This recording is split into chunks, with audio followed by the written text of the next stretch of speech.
If you love advertising and marketing, then probably the more you've researched it, the more you've realized that a lot of marketing is based in psychology. Understanding how humans make decisions, why do we buy the things that we buy, how do we come up with our desires, and more importantly, how do we satisfy those desires through purchase behavior, right?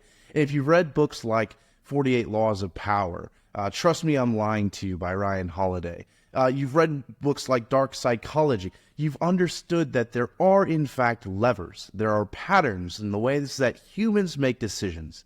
In this video, I'm going to be breaking down what I call the 5 dark arts of advertising. And they are each breaking down a unique psychological principle that has been proven throughout time that analyze and predict the way humans make decisions by understanding the natural indicators that we have inside of us to make those decisions.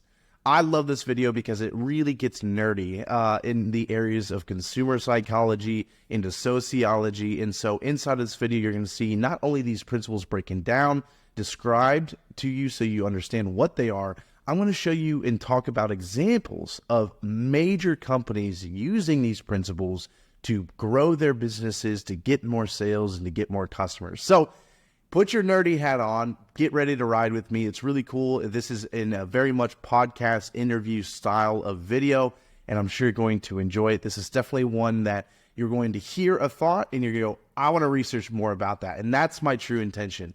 As you're in this channel, I want to provide with you concepts, principles, strategies that you can use, but ultimately, what I don't want you to do is just to trust content blindly.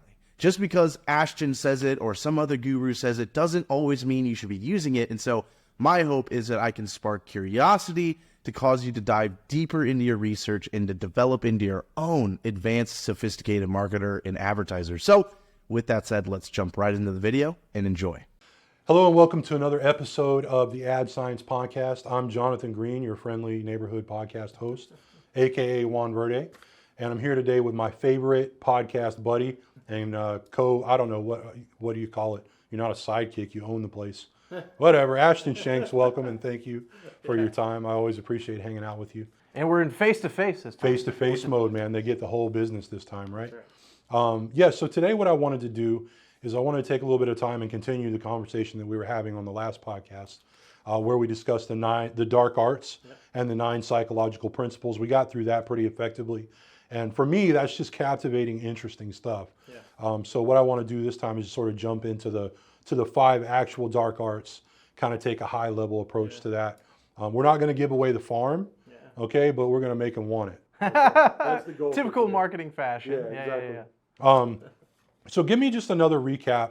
Maybe they missed the last episode. Just give me 5 minutes on what the dark arts is and how you arrived at it and sort of how you put your brain into dark arts mode. Yeah, so I think this really came at a time where we're consistently evolving in the agency now, and we've always kind of really came from a place of there's more to advertising than just pushing buttons, right? There's more than just campaigns and bid strategies. And we've always really heavily relied on the copywriting and the psychology side and understanding how humans think and make decisions. But dark arts really came around of like, we're not afraid of bringing that stuff to the surface. If anything, like you and I felt like we were responsible, it was our responsibility to bring that stuff to the surface so that the marketers and the companies out there that are struggling right now because advertising is changing. Stuff is not as effective as it used to be. And so you and I we geek out on that stuff. And so, we wanted to, how do we just articulate this and bring to the surface what we've been using our whole careers to become successful? Yeah, and really what we wanted to do was get at the why. Right. Because what we have, if you consume a fair amount of marketing courses, as we have, what you find are just a collection of best practices that span the gamut. And if you're a savvy marketer, one who's capable of testing them efficiently and effectively, what you find out is that by and large they don't work, or they only work on a very limited scope of endeavors. And so what we wanted to unpack is the why and the how of mass application conversion marketing, right? And that's really what you've done here, I think, with the dark arts, is sort of began to piece together the underlying principles that make it work. Right. So, cool. Let's get into it. I want to talk for a minute about the principle of conspicuous consumption.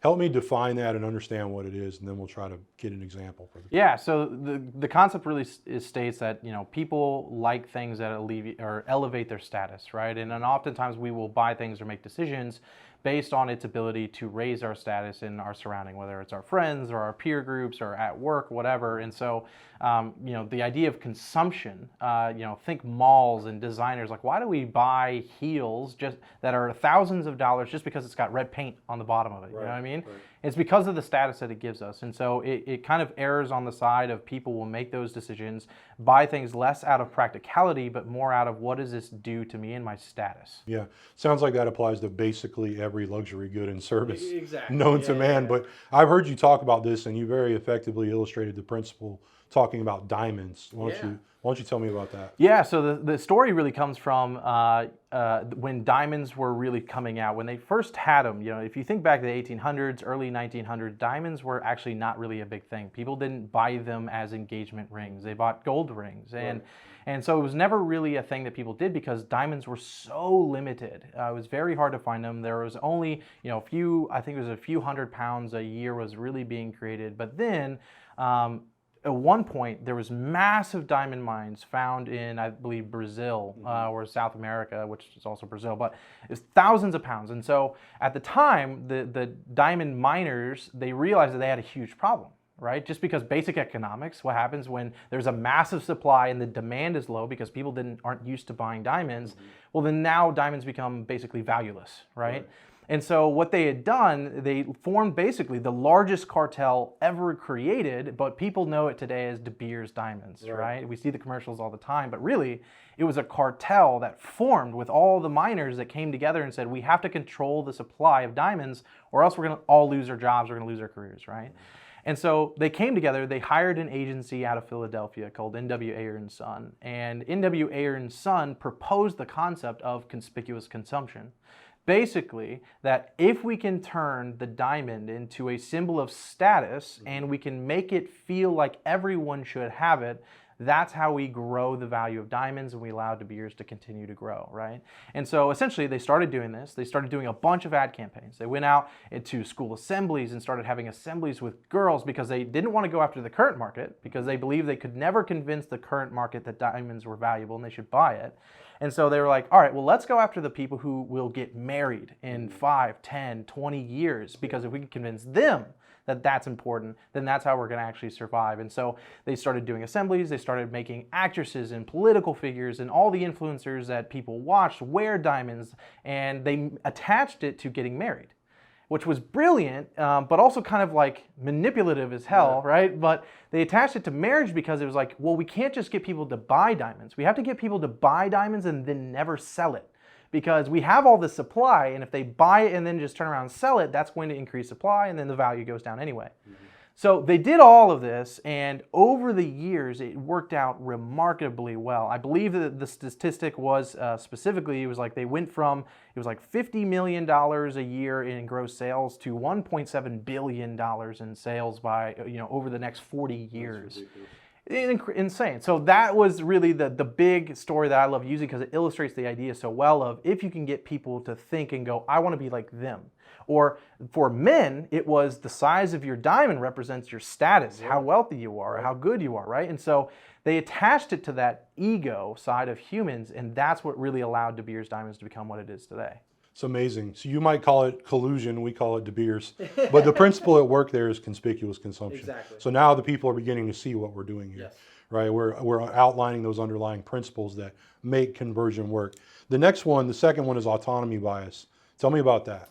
So autonomy bias just, you know, means that humans, by and large, we want to feel in control at all times. We like to feel like we have control over our lives or our outcomes or the decisions that we make, even if we don't, right? And so basically the concept illustrates itself that people will typically even spend more money or, you know, go out of their way to arrange a situation that they feel they have control. You see this with airlines. You pay extra to be able to choose your seat, right? You pay this for snack packs with snacks just so that you can get 100-calorie packs so that you can control the amount of calories that you're intaking, right? We have so many things in our life on a day-to-day basis that we're willing to spend more money just so that we feel like we have control.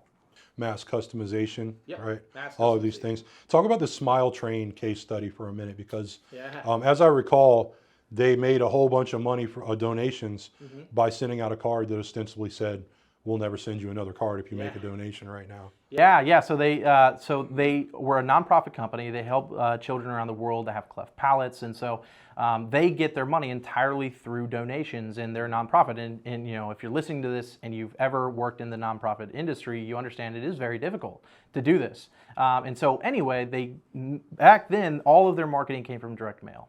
And so they did this one split test where the only difference they had in the entire split test was on the envelope of the direct mail piece. It said, make a donation today and we will never ask for another donation again. And it caused a 46% lift in donations. And the craziest thing is that only of the 30 people that essentially responded back that they never wanted to be heard again, or responded back to that they never want to be heard from again, they actually checkmarked the box that they would be willing to do so on a semi basis, right? And so it wasn't even that people who even donated didn't ever want to be talked to again. It was just that they wanted to have the feeling of control, and it generated over $200,000 in that mailer, but it was a 46% lift of donations versus the ones that just didn't have that one line on the envelope. Yeah. Wild. It's amazing. So autonomy bias, all you have to do is create the illusion of choice or give people actual choice. Absolutely. Or even if you can add into the marketing that if they don't make a decision or don't take action, their freedom will be taken away. There was another company that was in telecommunications, like at AT&T and Singular or whatever. I don't remember the exact name, but they had one where a competitor was offering a better deal. Right, and they were taking a lot of market share. And so the company had sent out mail to their customers and basically said, you have a very important decision to make right now. If you don't make it right now, that choice will be made for you. Because that company was going to go out of business. And they had it was like a 30% response rate just from that. And so if you can't give someone choices, show them an area where their choices will be taken away. It can sometimes be just as effective. Yeah, it gives me anxiety just thinking 100%. About my choices being eliminated. All right, cool. That's number 2. We're on to number 3, loss aversion bias. Let's talk about that for a minute.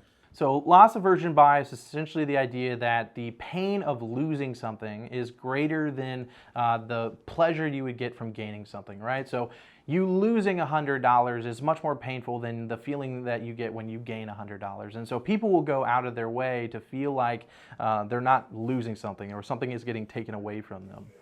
Yeah. Give me an example. So an easy example would be from one of the most famous ads ever written of all time by Maxwell Sack. It was, do you make these mistakes in English? And so the concept really was the idea that all he was really selling was just a book of how to speak better. Right? He'd communicate more efficiently.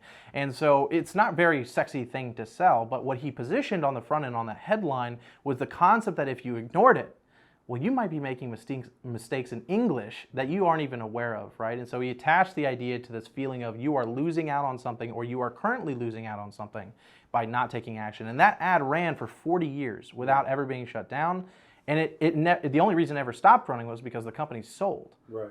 And that's not even a visceral direct representation. That's like a roundabout. You could be missing out on some of the quality of your life because your English isn't right, Yeah. So if you were to do a more direct application of that, it could even pull harder. Absolutely. Yeah. Cool. That's number 3. Number 4 is the self-serving bias. Let's talk about it. So easy, idea of self-serving bias is that we believe the things that are thought of as positive in our lives are due to our work and our efforts, our ambition, and things that are negative in our lives are not our fault, essentially. It's the standard human condition. Right. So if I lose weight, it's because I did the work, but if I gain weight, it's because they're putting all these ingredients in the food or whatever. Ingredients of food, your thyroid doesn't work, right? You've got all these hormone issues, right?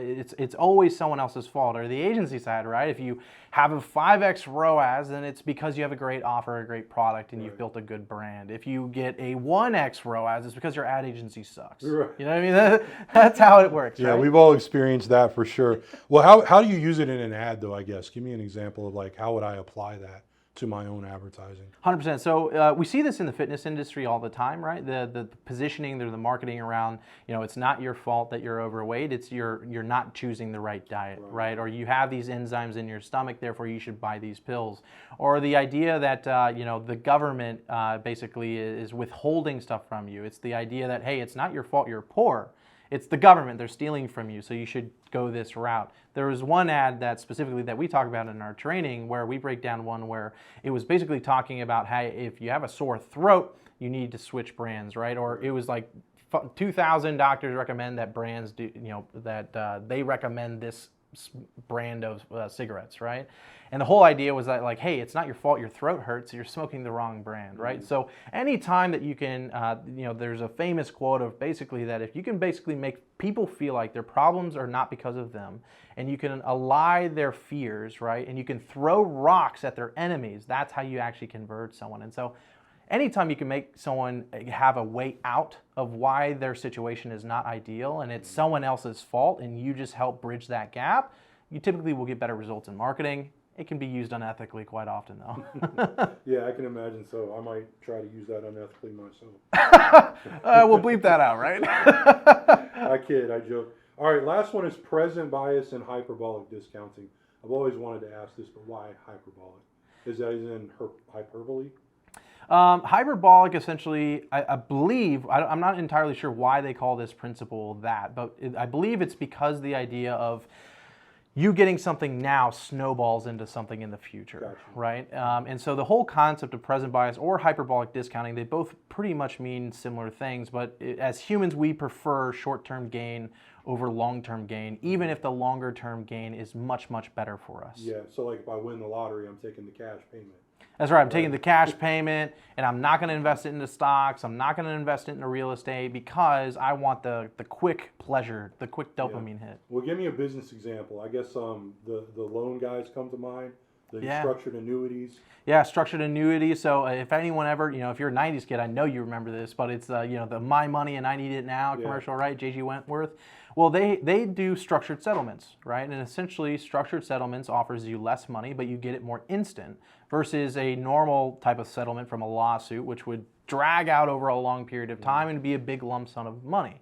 And structured is like you get cash now and you can get it over payments, basically, right? So anyway, when J.G. Wentworth launched this ad campaign and started the It's My Money and I Need It Now, they immediately had a 50% increase in calls and leads come in immediately. And that ad specifically had generated over $10 million for that firm. That's a huge windfall. It's massive. It's massive, yeah. So all of these principles, what they have in common is they're probably less obvious to the consumer of the media. And yet, if you focus upon what they're doing, they really are levering up the visceral emotions that are responsible for engendering conversion, right? Absolutely, and that's kind of the thing. That's what I love about marketing. I know you do too. Is like this stuff is all around us all the time. Marketing is happening everywhere, and psychological principles are happening everywhere. But what makes it a dark art is that we are unaware of it. Mm-hmm. And it's only when you can actually go through trainings like what we have created that you start to see the world in a different light. You start to put all the pieces together. And for you and I, what I know we love in our program is that we get to see those light bulbs click. Mm-hmm. In our students, it's like they all of a sudden learn these principles and like everything makes sense. Yeah. I know now how to craft powerful messages because it all stems from, do you understand how humans behave and why they behave the way they behave? Right. And once you can do that, endless opportunity. Feel the power of the emotions. You're the Sith. Yeah. We're the Sith Lords of conversion marketing now.